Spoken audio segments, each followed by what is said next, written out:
Hey guys, welcome back to the podcast. Can I just start by saying thank you? We just got ranked the 106th on the list of business podcasts. That is 1,000%, 106% you. So thank you very much. I'm super excited about it. I don't know if you know the backstory. I actually was podcasting before it was podcasting. I was doing audio messages way back in like 2005, 6, 7, recording these audio messages and sending them out to people. And met a guy named David On who worked at a little company called Google. They had acquired a company called YouTube. And he was like, listen to me, you should be doing videos. And back then he jokingly said, and he didn't call it podcast, I forget what he called it, something to the effect of, audio recordings are stupid.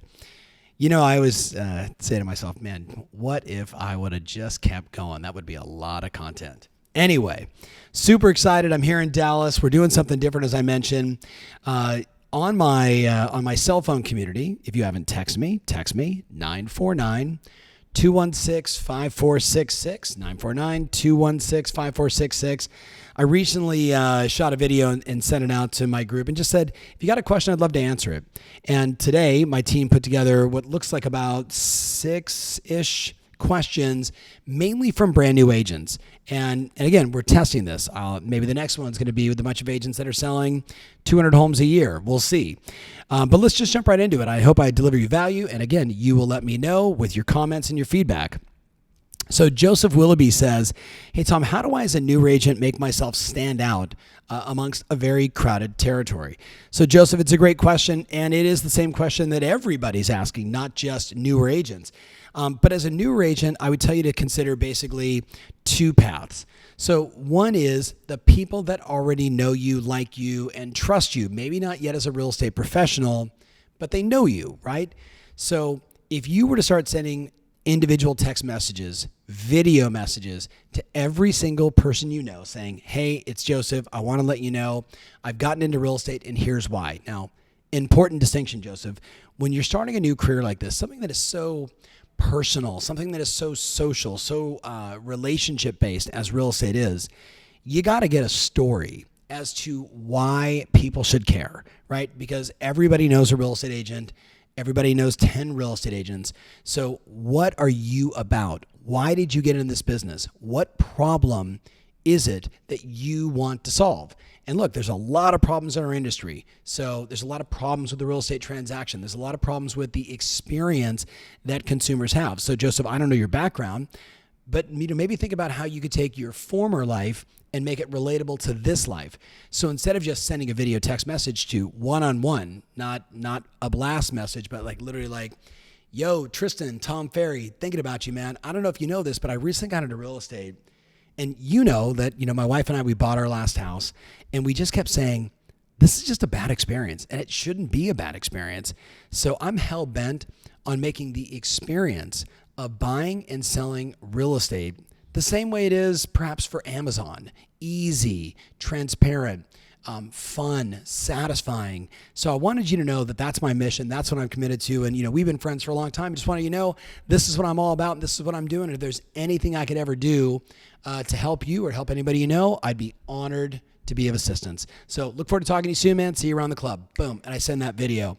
And I would literally go one-on-one, hand-to-hand combat, every person that you know, a personalized video between now and the end of the year. That's the first thing. So remember I said, it's kind of, bifurcated. Like on one side, it's the people that, they know me, but I need to tell the story as to why I got into the business. Super important.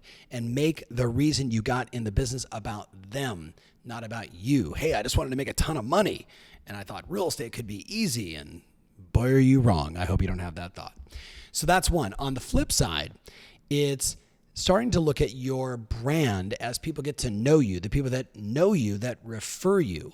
So like Jason Pantana, our great coach and leader of Marketing Edge and many other events for us, would say to you, you need to go through and look at every single profile you have, Facebook, Instagram, LinkedIn, Twitter, YouTube, etc., and then go build them out on all of the real estate platforms, realtor.com, Zillow.com, Trulia, Home Light, Sold, Upnest, every single real estate related platform. So when people find you, they see you as that professional. So when you get referred, they're like, oh, okay, I get it. I see you.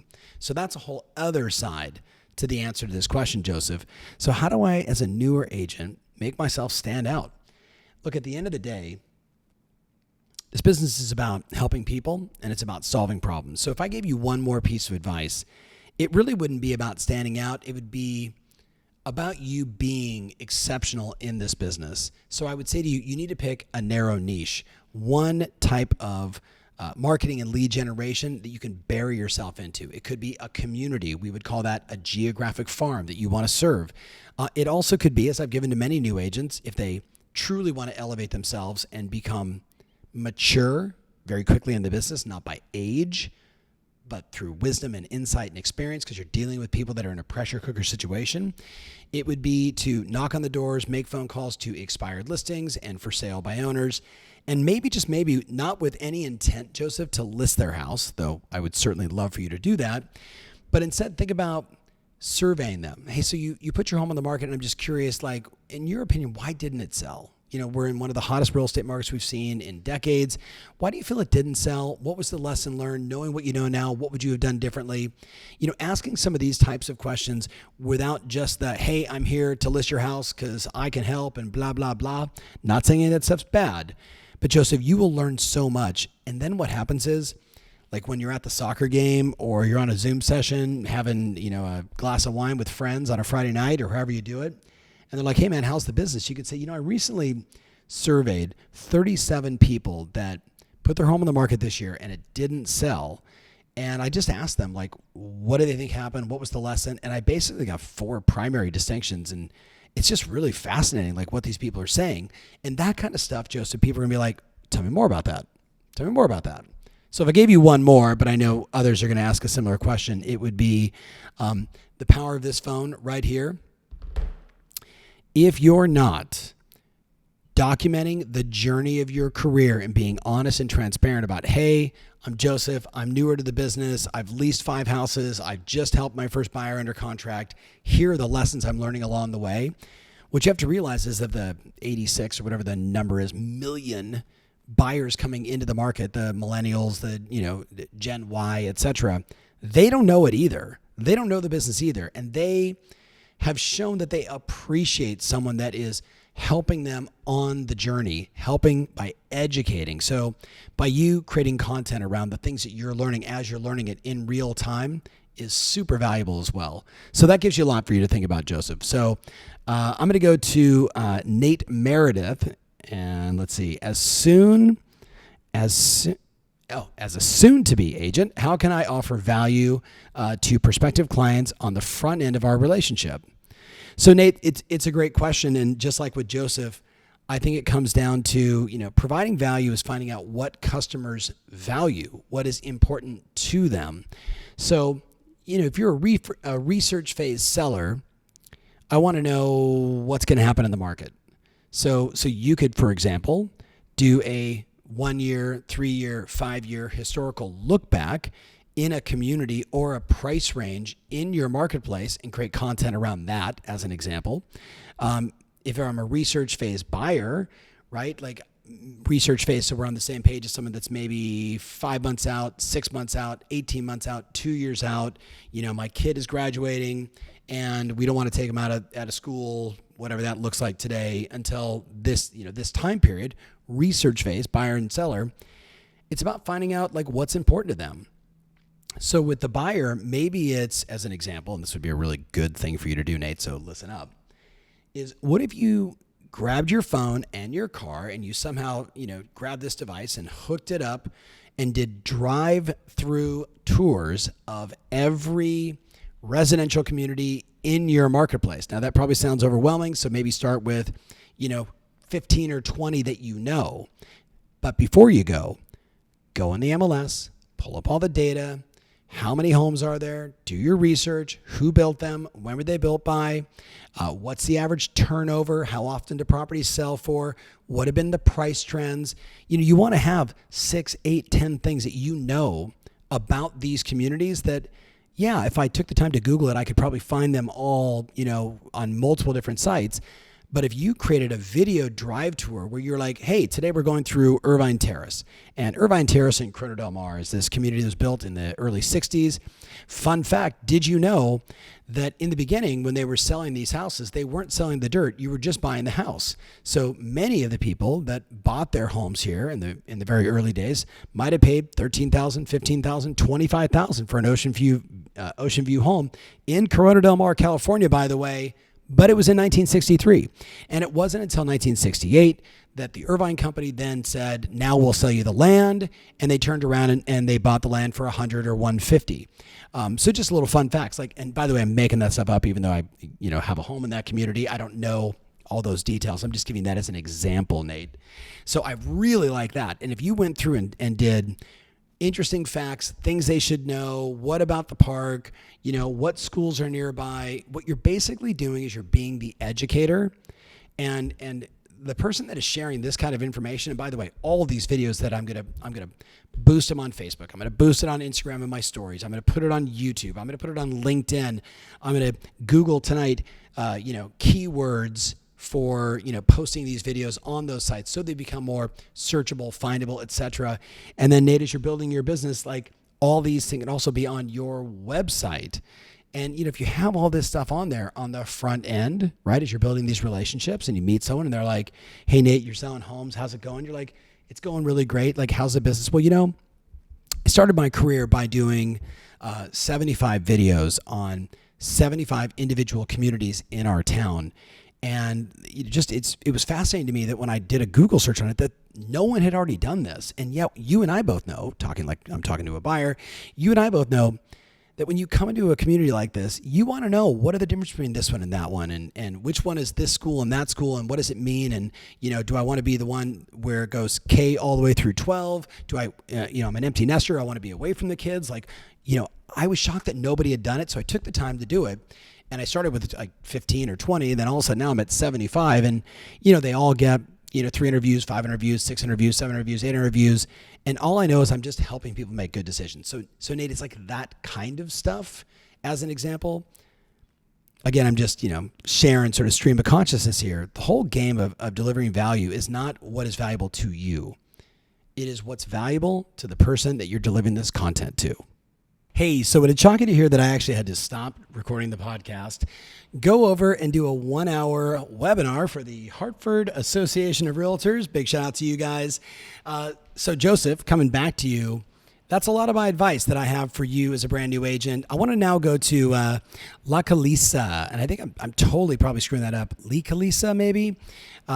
So she asked this question: how do I get more listings as a new agent?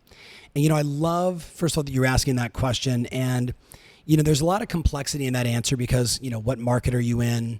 What's the average sales price?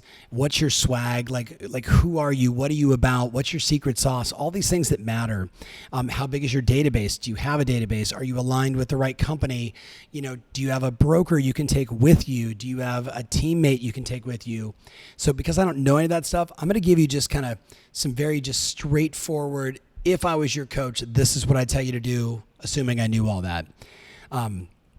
Shout out to Gary Vaynerchuk and his sister Liz. A couple years ago, we were in Miami. He was doing an event. I met Liz. He said, hey, my sister's going to real estate. Would you give her some guidance? She became a coaching client. She's been a client for a couple years now. And she's totally killing it.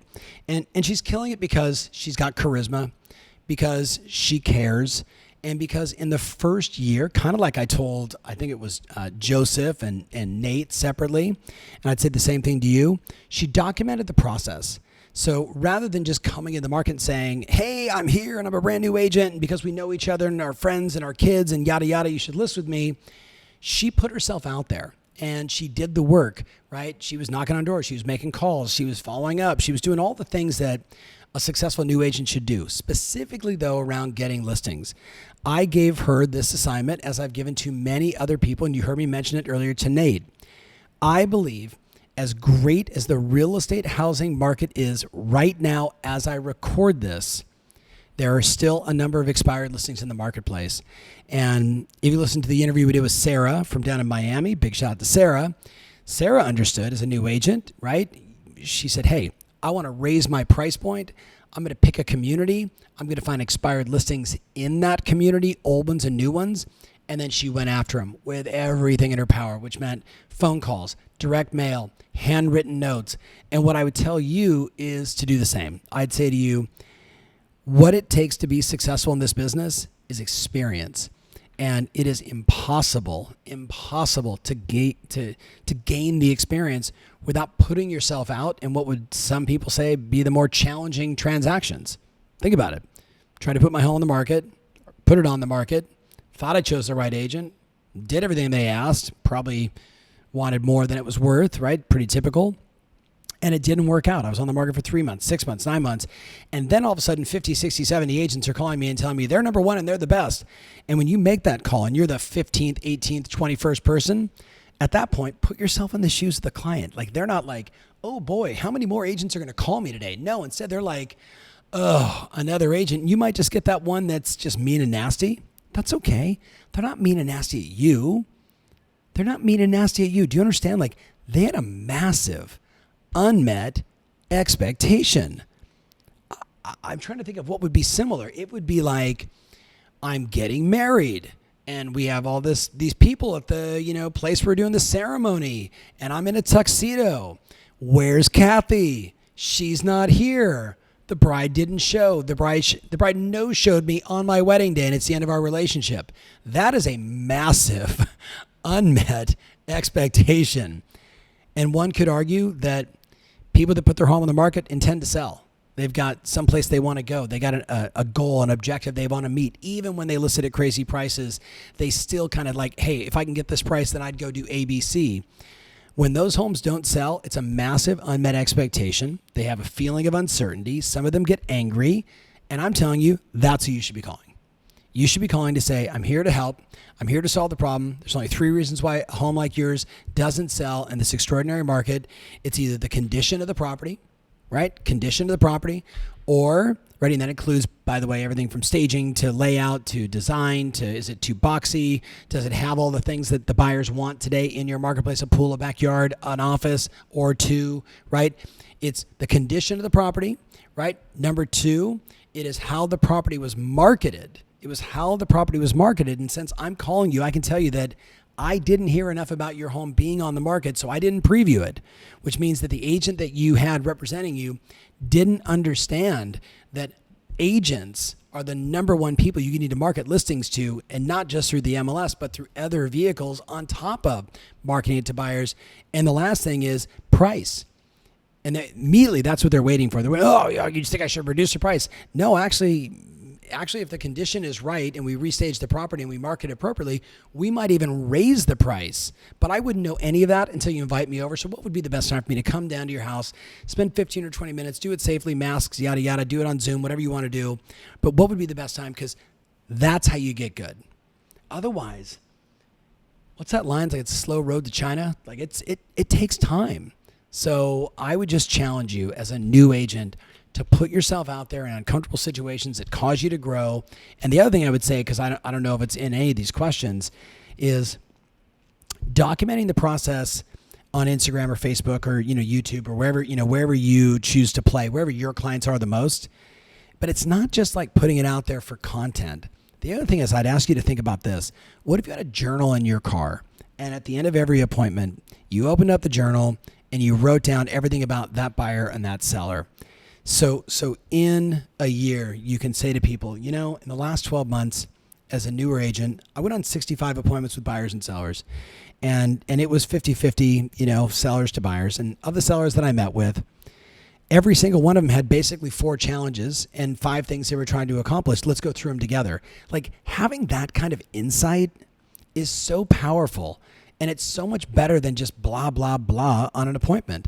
Like, would it shock you to hear that every one of my sellers had 7 questions? Why don't we go through the 7 questions and the answers together so you can make an informed, powerful decision to move forward, powerfully sell your home or not? Question number 1 they asked. Question number 2 they asked. And literally that could be your entire listing presentation. It's that powerful. So it's not just documenting, yo, I'm out looking at property and it was super rad. This is a cool house. But also documenting like I met with Tristan and his wife Stephanie. They bought this house 18 months ago. They refinanced 3 times. Their biggest concern was buying the next house that would give them 4 bedrooms and 5 baths and a pool. And if they don't do it now, the interest rates go up, right? So interest rates and affordability and buying was an issue. And I'm looking right at Tristan as I'm saying all this, and he's like nodding, right? And I literally document all the things about that appointment, because then I can go back through my journal and I can look and I can connect the dots and say, wow, interest rates were a factor for 72% of the people I was talking to. And they all said the same thing. With rates the way they are, I can buy more or I can buy the same and dramatically lower my payment and pay off my debts or whatever it may be.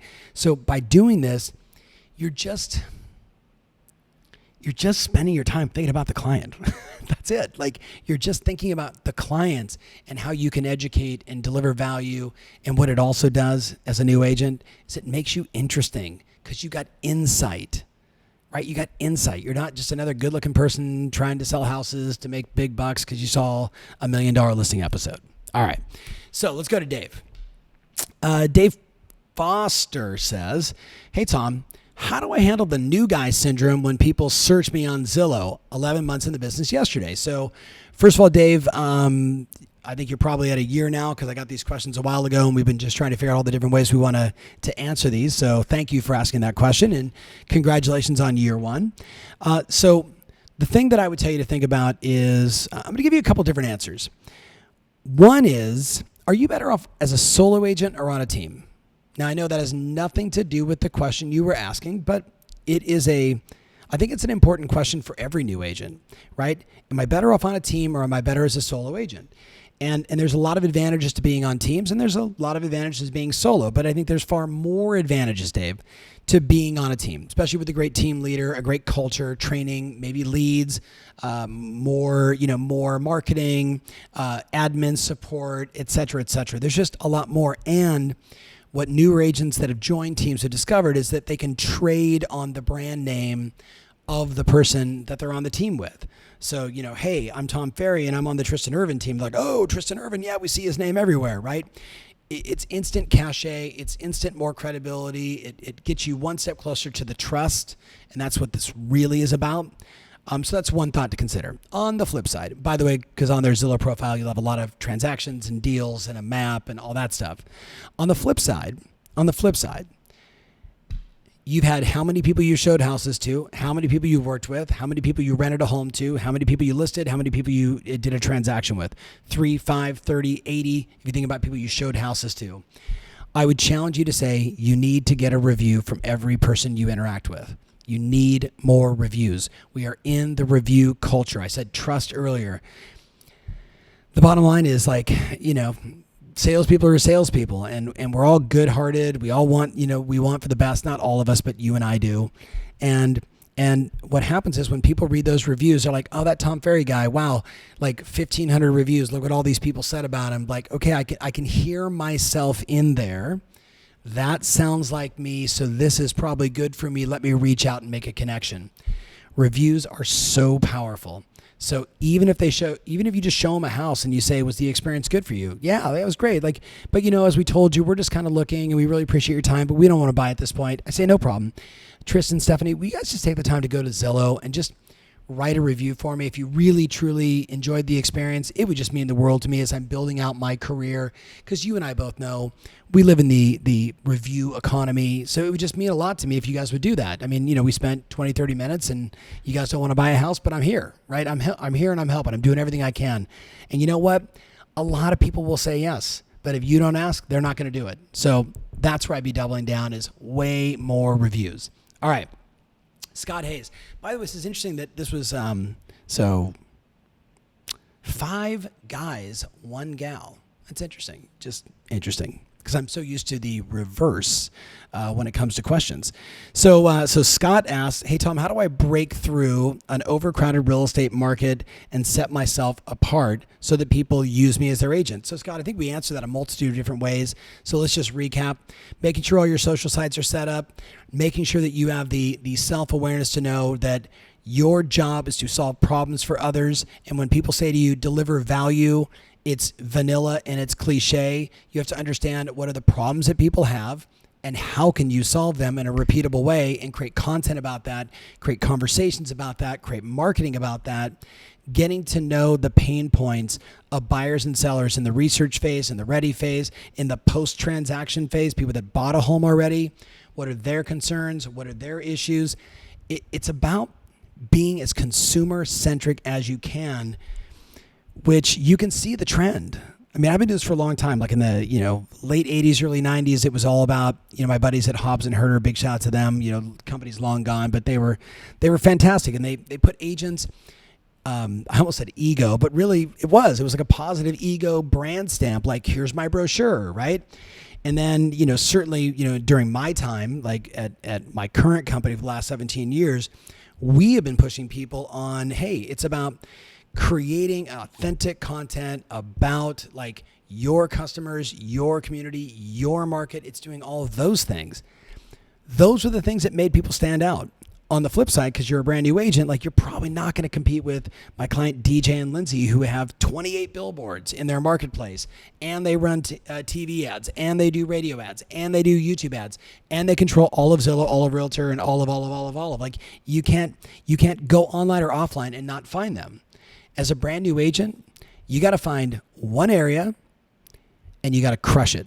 Like a geographic farm, a community, a price point, condos, whatever it is, you got to find one thing, Scott, and go really hard, figure out what the clients are that are there, what their problems are, and how you can deliver unique solutions and value to them. You do that, you're going to win, while simultaneously communicating with your sphere, the people that know you, like you, and trust you, that know you from whatever you used to do in the past, as crazy or wild or simple or basic as you were. They know you, like you, and trust you, and it's working with them to find out who else they know and do they want to do it. And then I think about, this is just so, random, but I'm here in Dallas recording this, and one of my clients from Houston, who I met, Mary Angel, big shout out to Mary Angel. Several years ago, she drove from Houston to Las Vegas for my annual Success Summit, and she asked me a question, and I put her up to a challenge. And Scott, the challenge I put her up to was, what if you went on 100 appointments between now and the end of the year? So it was like end of August, so basically September, October, November, December. And I said, if you're willing to do that and you track and measure it, I said, I don't even care if they're lousy appointments, because a lousy appointment is better than no appointment. It gives you experience and wisdom and insight, and you meet someone, and there's doors just seem to open when you do things like that. And I said, if you do it, I'll give you $10,000. And guess what? I gave her $10,000 because she went on like 112 appointments. It was like this bananas run. And by the way, that woman, Mary Angel, if you're listening, I love you, right? Or her son, who's also a great client in the insurance business. She had done like 3 or 4 transactions that year. And she finished that year doing like, I don't want to misquote, it was like 15-ish, something like that. And like 2 of them fell apart, but she closed, 13. So when you do 3 January to August, and then you do 13 closed, 2 fell apart, September, October, November, like December, like that's really good. Like that's really good. You know what she did? I interviewed her on my show, and I'm like, okay, Mary Angel, how'd you do it? She goes, well, I got to be honest. It's very religious, beautiful gal, just a saint, right? And she says to me, I got to be honest. Got down to the wire. I'd called every lead. I'd called every opportunity, and I was just desperate. So I called like 30 people from my church and said, can I just come over to your house and do a listing presentation? Can I just come over? I got this bet with this crazy guy from California. So Mary Angel, I'm calling you out on it. It was adorable, right? She's like, I'm going to get Tom Ferry's money no matter what. And she did. And here was the hook. Ready? So she goes on like 15 of these appointments of just people at her church that just said, sure, you can come over. And one of them listed with her, right? Like, good things just happen, Scott, to people that do the work. So I guess my overarching message to you, as it is to everybody here, is do the work, right? And I know you're asking like the specifics about, a lot of you are talking about how to brand yourself and how to get yourself out there. And I think what a lot of you are forgetting is this is a hand-to-hand combat business. Whoever talks to the most people wins. And we're not in an environment right now today where you just go knock on people's doors, but you can make phone calls. You can run online ads and say, if you want more information here, and then follow up on them. You could buy online ads and they'll call you or you call them. But make no bones, like starting with your sphere and building trust there and finding out who else they know. And then other opportunities, like I mentioned, like that's the game. That's how you win. That's how you win. And over time, Scott, you, Dave, Nate, Lee Kalisa. I hope I'm saying that right. That sounds right. Like Lee Kalisa, it's right. Lee Kalisa, same thing. Like you got to do the work. Joseph. So we'll end it with Waldo. Waldo A asked the last question. How do I go about choosing a team as a new agent? And interesting, I should have probably looked at all the questions first because I kind of talked a minute ago about why the obvious growing trend of agents joining teams versus going solo because of the failure rate. So Waldo, in answer to your question, I would look into your marketplace. I'd probably go to like maybe Zillow as an example because you can see their teams and their track record and then the reviews and, like how do you feel about all that information? You could reach out to 5 or 6 of the bigger companies in your town and say who's the number 1 team, who's the number 2 team, who's the number 5 team. And I like who's number 5 or 4 or 3 because they're hungry. You with me? Maybe they want to be number 1 and they're looking for someone like you. But from a criteria standpoint, I would look at onboarding. What's their onboarding process? What is their track record of success with bringing on new agents? Like, don't tell me about the one that's killing it. Tell me about the last 10 you hired and what happened to them and how many are still with you and how they're doing. So onboarding process, what's going to happen? Track record of success. Tell me about your training program. What's going to be expected of me? What am I going to do? Is there a way for me to ladder up from maybe being someone that is making phone calls and nurturing leads and booking appointments for others to a person that's working on the buy side to ultimately working with sellers? Like, is there a career progress path for me here? Joining your team. A lot of smart teams are doing that and it's awesome. So it's all of that. Plus it's culture, right? Culture, like, is this a culture of backstabbers or is this a culture of team? Like, are we all in it to win it together? Do we celebrate each other's successes? Or like, is like Martha in the corner, like the wicked witch, the east or west or whatever that is, and everybody's afraid of her and the rest of us kind of cower to her because, she's been around the longest and clearly has photos of the team leader in some bad situation. Like, those things are real. That happens every day in business. So you don't want to be a part of a toxic culture like that. And then you ready, like on the leads? Do I have lead opportunity? Can I sit on Updesk? Do you have Zillow, Realtor, Trulia, blah, blah, blah, blah, blah, Google, Facebook, Boomtown, more? Like, do you have lead flow opportunity? So I'm faster out of the gate, having opportunity to go be successful to help people solve their problems and buy and sell real estate. I think that's a factor. And another one you're probably waiting on, and I'll drop it as the very last one, is commissions. Like, what's my commission split? But I want to tell you this.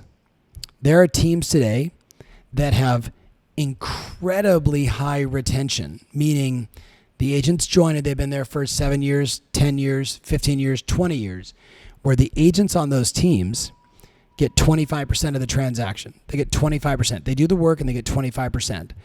And they don't complain because they understand that their role is to show the property, negotiate the deal, then they hand it off and everything else is done by somebody else, making the client experience exceptional. Then there's other teams out there that they're 50-50, right? You get half, they get half. The thing that most newer agents or people that are looking at teams never really consider is the cost to run that business. So what if I told you some agents out there have agents on 50-50 splits and the team leader makes no money every time they close a transaction? Would that shock you? That happens, right? And it's because maybe they're investing aggressively in marketing, trying to generate as many leads as they can to give over to their agents, hoping and praying that they convert at a higher enough level, and most don't. They don't convert enough, so they don't make the margins that they want. They're not making the profit that they want for being the one that sets the whole thing up, for being the one that puts all of the weight on their shoulders and the responsibility and the 7,000 got a minute, every 15 minutes of every day. So just be mindful of that, right? Just be mindful of that, right? There is a cost for you as a new agent or even experienced agent. If you're like, hey, I want to go join a new team because I just feel like I'd do better in a team environment with all that admin support, transaction support, marketing support. That would be really good for me. I could really flourish doing what I do best. But what you got to understand is there's cost associated to all of that. And it's in many cases hard cost, salaries, marketing dollars being invested on the front end so you get those solutions. Just remember that. Just remember that. All right. So Tristan, as we wrap this up, first podcast, by the way, in Dallas, kind of fun, right? I mean, for the people that are watching on video, the Dallas skyline, we got to do one of these at night, man, because the nighttime view is just bonkers, right? So for all my friends out there, thank you again. Again, this is a test. I'll probably do another one of these in the next, couple of days that is just, rock star veteran agents maybe asking some different questions. But I want to give a big shout out to all the new agents out there, and thank you for being you, for coming into this industry, for being a part of my ecosystem, and for my veteran friends that are listening right now. I love you. Like you're awesome, because like you are the kind of person that would listen to this and you're going to go, oh, I'm 15 years in the business and I need to go redo all my profiles and increase my, my reviews and all this other stuff. So, hey, that's why you are who you are. I'm proud of you. All right. So, hey, thank you. Give me comments, give me feedback. Thank you so much for making this the 106th, most downloaded business podcast right now on Apple. So love you. See you soon. Or I guess I'll talk to you soon. Take care.